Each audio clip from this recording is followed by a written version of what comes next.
ស្រះធំស្រះនេះស្រះធំនៅក្នុងបរិយាវាំងនៅក្នុងបរិយាវាំងបរិវេណបរិយាវាំងស្អាត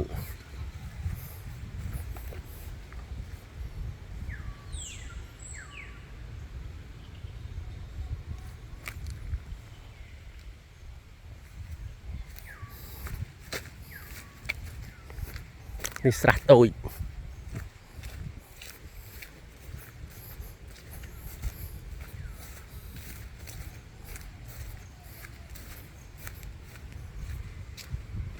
ស្រះធំនៅក្នុងបរិវេណបរិយាវាំង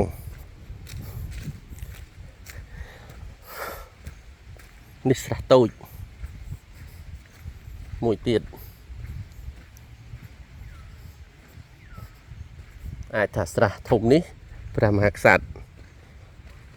ស្រង់នេះអាចមនុម្នាងឬមួយក៏អស់មន្ត្រីថ្នាក់តូចថ្នាក់មធ្យមថ្នាក់ធំស្អាតស្រះនេះនៅស្អាតណាស់